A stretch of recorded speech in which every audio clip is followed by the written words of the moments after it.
Hey everyone, a few people are doing their top 10 RWSs for 2021 today, and I thought I'd jump in on that bandwagon because I am bored.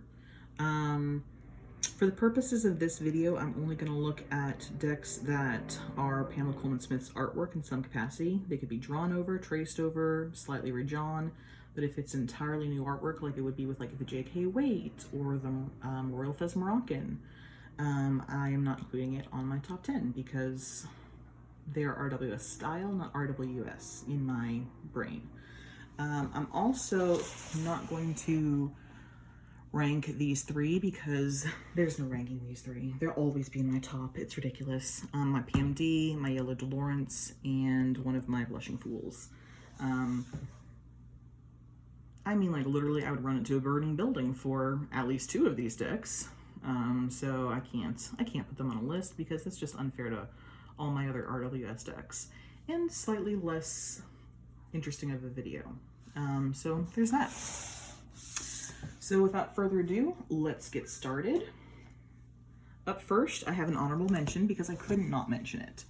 I didn't want to count it because it is just a majors only deck, but it's sweet. It's a glow-in-the-dark deck. How adorable is that? And honestly, it glows in the dark real well for being vintage.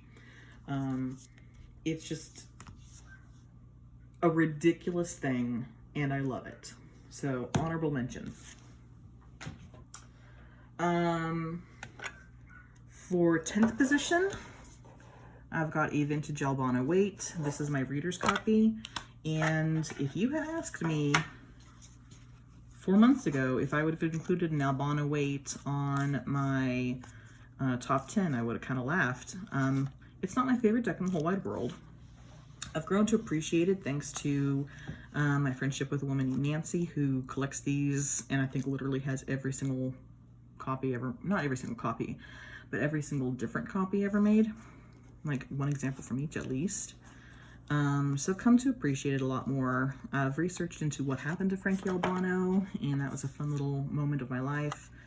I really enjoy having a working deck, you know, to mess around with. So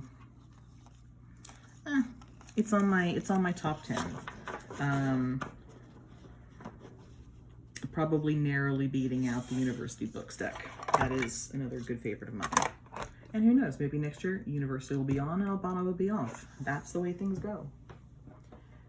Up for number 9 is the Universal Waite. This is a deck that I can't necessarily see dropping out of my top 10 ever, because this is my very first tarot deck. Well, I guess it's technically my second. My first was that Renaissance Tarot, and it's a pip deck, and I didn't like it, so eventually I got rid of it. But this is my second deck, and the only deck I had for at least like 15 years. I know it well, like the back of my hand, and I still think it's a fantastic RWS deck. The coloration is wonderful and subtle and rich. It feels textured. It's clean. If you needed a good-looking RWS, right, like, this will always be something I recommend.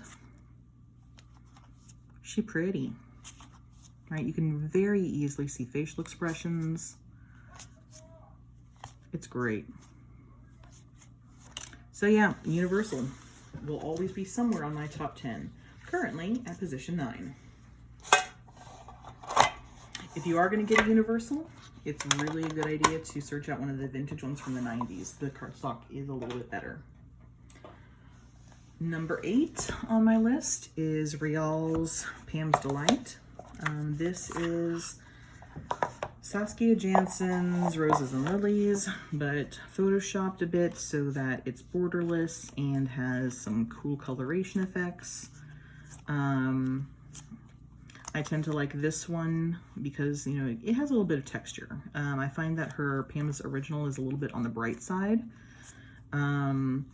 And her, what do they call it? Pam's Vintage, I think, is very brown and kind of muddy. It's not something I tend to, you know, reach for pretty much ever. But this deck I actually do reach for to read with. It's a solid deck. When I'm in the mood for something borderless, I like it. I like that there's a lot of, you know, purples and pinks that get brought into this deck. It kind of offsets the heaviness of the, you know, bright blues and yellows. Heaviness, brightness. So it's a deck that I've really come to appreciate over this last year, and will it always be in my top 10? I don't know, but it's in my top 10 for now. So that is number 8. I live next to a racetrack, so if you can hear like cars racing, that's why. Number 7 is my Carol Hertzer deck that I got as a Christmas present this last year from Moon Baby, our Brant. It is adorable, and it's such a, you know, fun token of our friendship that, you know, it's just like sentiment out the wazoo. I enjoy it quite a bit. Normally I don't necessarily go for decks where it's like painted over, you know, for instance, the Golden Rider. That's a deck that, you know, I like, but there's something about it that I, you know, I'm also repelled by as much as I like it. And I can see that a little bit with Carol Hertzer. Like, there's something about painting over that alienates me a little bit, but she's brought in this, you know, kind of neat aura thing. The energy of her work is just like, who wouldn't love this? Like, come on. And this is another one of those examples where the more and more I work with this deck, the more I really do love it, for more than just sentiment alone. And it will always be in my collection, and I will always treasure it. So Carol Hertzer's Illuminated Tarot, brought to me by Brant. It's always tricky to get in the bag, so I'm just going to set it to the side. All right, so that was 10, 9, 8, 7. So number 6 is my copy of the Rider Tarot Deluxe. This is the, it's the English edition, more frequently found in America than in the UK. Although honestly it's found in the UK just as readily. But there's another edition that was pretty much just in the UK, and that was the one with the roses and lilies back, and based off of the original Rider-Waite instead of the blue and yellow box.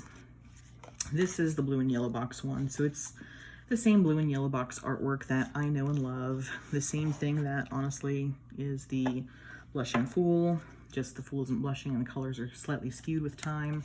But this is a treasured copy. This gilding is literally the best gilding I have ever had on a deck.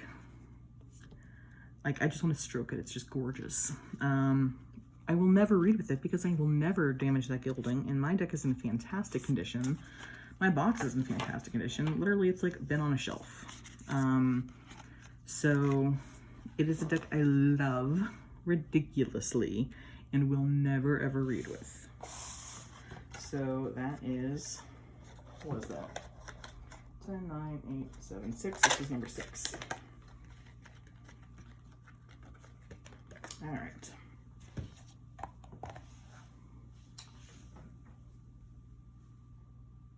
This, I guess, is deck number 5. This is one of my newer decks, the Gold and Black Edition, done out by Los Scarabeo. Let me just pull the cards out here. Boop. There we go. Probably should have done that beforehand. This deck is sexy, and I love it so much more than the other one where it's the gold backgrounds and the black outlines. The cards don't cup or bend, and it's got this neat like plastic embossing, so like you can see that texture of the roses and lilies. Like, it's beautiful.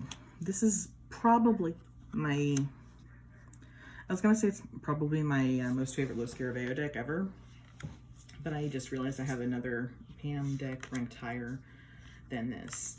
But unique production quality wise, like, this is a home run. It's gorgeous. I cannot get enough of this. It is brilliant. All right, those are the backs. Don't know why I have that card flipped over, but I do. So yeah. Number 5, Gold and Black Tarot from Los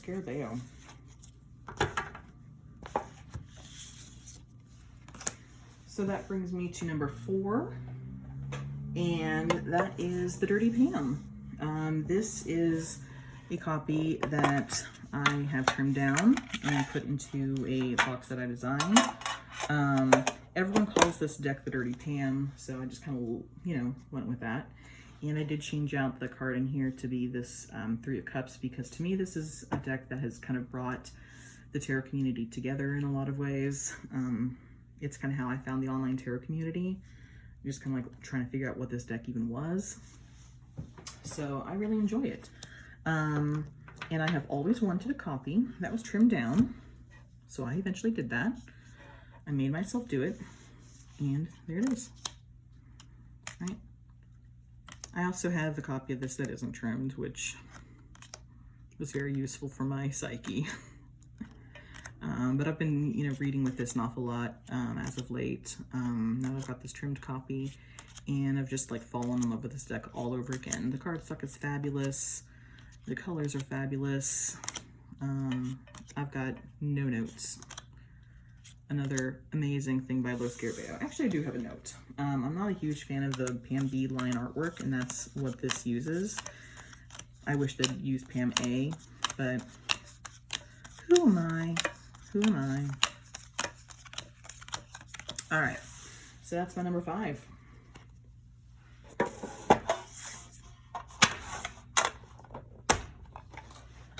Number 4 is a cheat. It is a tie between the study deck and the 1909 art restoration deck. Both of these are copies of essentially Pam A's, either the Roses and Lilies or Kenji Ishinatsu's Pam A.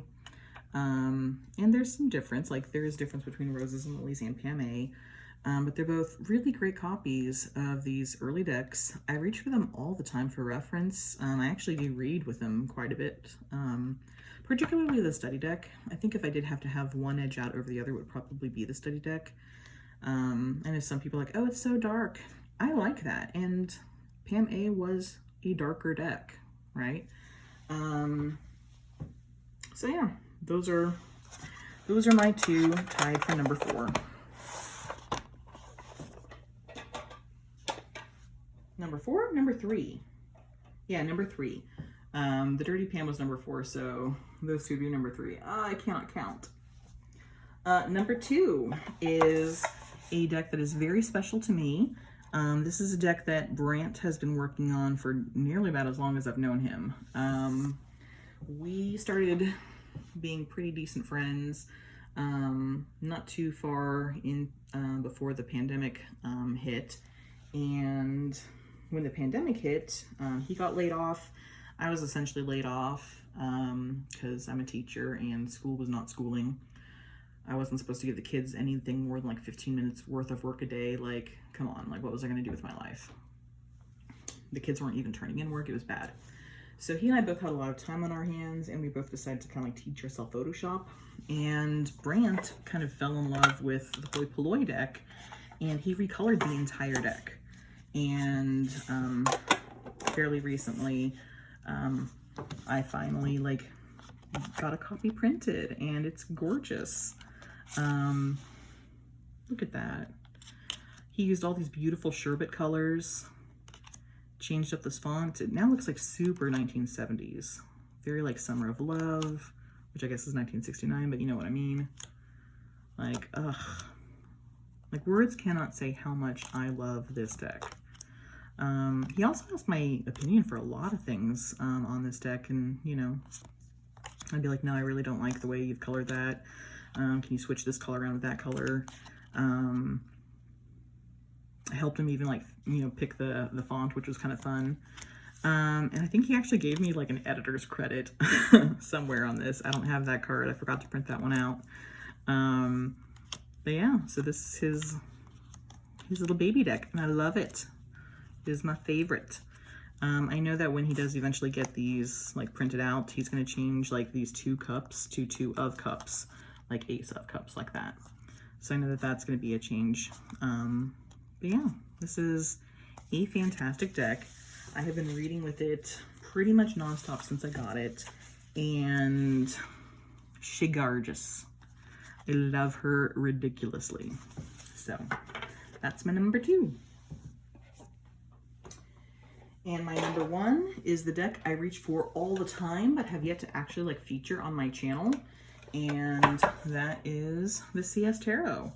This is my 2nd edition. It's the plastic stock with the black backs. And if I want an RWS, this is the one I go for. I didn't even put this in order for this video because I just read with it all the time, and it's fantastic. It's pretty much the same cards and coloration as in the Blushing Fool, just that, you know, the Fool isn't blushing. But all of these backgrounds have been replaced with this, you know, cool, dynamic crackle back. And it's a lot of fun. It's the deck that I love, plus something new and fun and modern.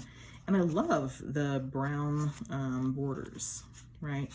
It helps me like have the, you know, a nice border, but still kind of gives that, you know, melting into the card, melting into the, you know, reading cloth or something. So yeah, CS Tarot, it is my favorite. It is one of those ride or die decks. I love it to death. So yeah, that's my top 10. Hope you guys enjoyed this. Bye-bye.